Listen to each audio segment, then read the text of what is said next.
ओम नमो भगवते वासुदेवाय। श्रीमद् भगवद गीता द्वितीय अध्याय सांख्य योग 40 नम्बर श्लोक। न इह अभिक्रमो नाशो अस्ति प्रत्यव्ययो न विद्यते स्वल्पम अपि अस्य धर्मस्य त्रायते महतो भयात्। अर्थात भक्ति योगेर अनुशीलन कखनो व्यर्थ हय ना एबं तार कोनो क्षय हय ना। तार स्वल्प अनुष्ठान संसार रूप महाभय थेके परित्राण करे। व्याख्या।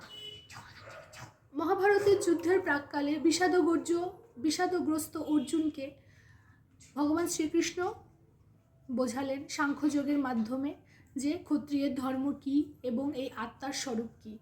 तारपर भगवान कर्मयोगेर सामान्य ज्ञान एई अध्याये दिलेन। सेखाने बला हलो भक्ति योग जा कखनोई व्यर्थ हय ना। अर्थात कोनो मानुष यदि तार इह जीवने भक्ति योग अर्थात ईश्वरेर प्रति भक्ति करें ताहले सेई भक्तिटा जतोई सामान्यई होक ना केन सेटा कखनो विनष्ट हये जाय ना। सेई सामान्य भक्ति ताके परवर्तीते अनेक रकमेर भय थेके बाँचाते पारे। जेमन यदि केउ तार कर्तव्य कर्म त्याग करे भगवान श्रीचरणेर सेवा करे एबं से भगवत सेवा सम्पूर्ण ना करार आगेई तार देह विनष्ट हये जाए बा तार मृत्यु हये जाए, तखन तार की गति होते पारे।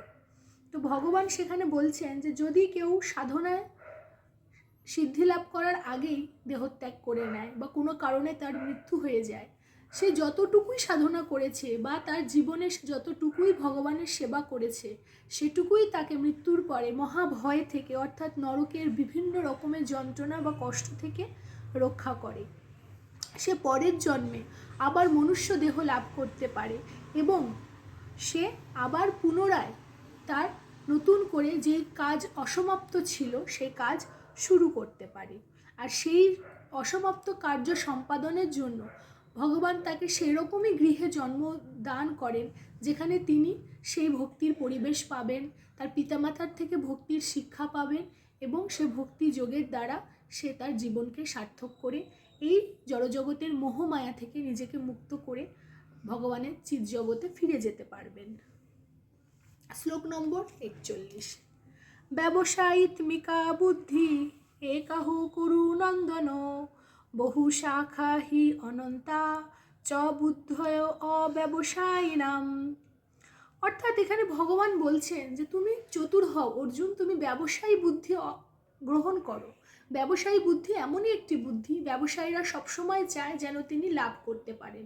কোনো ব্যবসায়ী নেই যিনি চাইবেন তার ব্যবসাতে ক্ষতি হোক বা তিনি নিচের দিকে তার ব্যবসায় পতিত হন। সকল ব্যবসায়ীদের একটাই বুদ্ধি থাকে, যেভাবেই হোক আমি আমার ব্যবসায় প্রতিষ্ঠা পাবো এবং লাভ করব। তো ভগবান এটাই বলছেন অর্জুনকে যে তুমিও এই ব্যবসায়ীদের মতোই বুদ্ধি লাভ করো, এমন পন্থা অবলম্বন করো যা তোমাকে কখনোই নিচের দিকে নামতে বা অধঃপতিত হতে দেবে না, তোমাকে সদা সর্বদা ঊর্ধ্বমুখী রাখবে। আর যারা এই পথ অবলম্বন করেছেন তাদের বুদ্ধি হতে হবে একনিষ্ঠ। হে কুরুনন্দন অর্জুন, অস্থির চিত্ত হয়ে সকাম ব্যক্তিদের বুদ্ধি বহু শাখা বিশিষ্ট ও বহুমুখী হয়। অর্থাৎ যারা বিভিন্ন দিকে চিন্তা করেন, বিভিন্ন রকমভাবে বিভিন্ন পথে অবলম্বন করেন ভগবত ভক্তির, তারা সাধারণত সফল হতে পারেন না। একনিষ্ঠ হতে হবে। তুমি যেই পথে চলছো সেই পথে সুদৃঢ় নিশ্চয় নিয়ে তোমাকে ভক্তিযোগে অবলম্বন করতে হবে এবং সকল রকম আশা প্রত্যাশা লাভ ক্ষতি জয় পরাজয় সকল চিন্তার বাইরে গিয়ে তোমাকে দৃঢ়চেতা হয়ে নিজের কর্ম করে যেতে হবে যেন তুমি উন্নতির থেকে উন্নতির পথে এগিয়ে যেতে পারো। রাধে রাধে।